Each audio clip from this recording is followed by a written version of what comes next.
Welcome to this introductory video on the ICGP EPA pilot.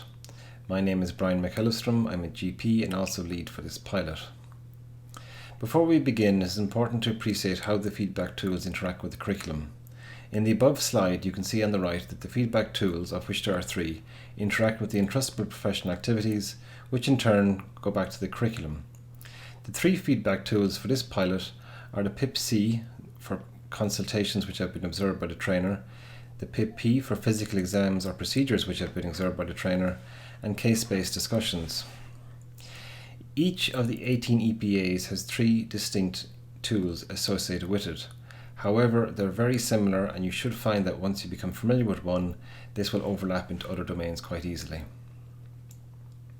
I'm glad to announce as well that the app, which I was mentioning during our meetings early in the year, is now available, and trainees can search for ICGP EPA on both the Apple App Store and Android Play Store. The username and password are the same as previously used when I was setting you up in the app a few weeks ago. So, once you download the app, you'll come across 6 screens to introduce you to the pilot. These give you a background I was discussing here, describing how the EPAs are distinct units of work upon which an entrustment decision can be made, and they are unique to the profession, which in our case is general practice. There are also some nuances on how to use the app contained in those introductory fields.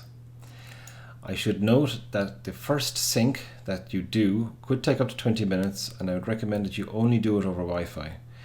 This is because it's a significant download and it's easier to do it this way. So I would suggest just plugging in your phone, keeping the screen active by setting the timer to a long time or just occasionally updating it. And once you've downloaded all 54 tools and none of them are grayed out, you're ready to go. So for the purposes of this video, we're going to do a quick demo on how to use the 10th EPA, which is concerned with the chronic disease management for adult and elderly patients. So I will, on the left-hand menu, which is accessed by the 3 horizontal lines, go to the 10th one down, click there, and then I'll be brought to the 3 options of the 3 tools which I've discussed earlier. For this case, we're going to use the PIP-C as we're going to be in a consultation. We're brought to the privacy statement, and please abide by this with no patient information going into the app with just trainee feedback. When we come into the app, we'll see a grey box which gives a description of how to use this tool. There's also a PDF available should you wish to get a more detailed description of this EPA. And at the bottom of every PDF you'll see a green box which shows you how to use this PDF and how it's there to support your use of the app. All the PDFs are only optional, and they're there in the background to support your using the app should you wish to look into them. So we're going to come down to the first part of the feedback tool, which is the case description. So this case description is designed just to give the trainee a quick memory key should they want to go back and look at their cases retrospectively again. Now, the first area of feedback is done by the curricular domains, of which there are 6. So if you open up the curriculum, you'll find these same domains in there. Again, there are optional PDFs below each domain, and you don't have to go into these PDFs if you don't want to, but they're there again if should you want to. And again, you don't have to do all 6 of these. If you feel that it's relating to that domain, you can give feedback on that domain. And we would estimate that most cases will probably touch on 1 or 2 or 3 parts of the curriculum domains, so you just give feedback in those domains. You don't have to give feedback in all 6.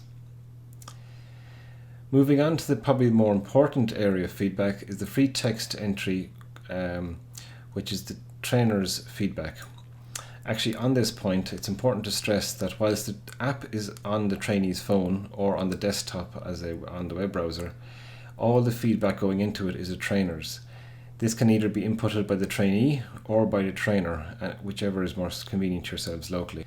Getting back to the trainer feedback, there are 4 Freetext feedback areas. The first area is of areas of strengths and excellence.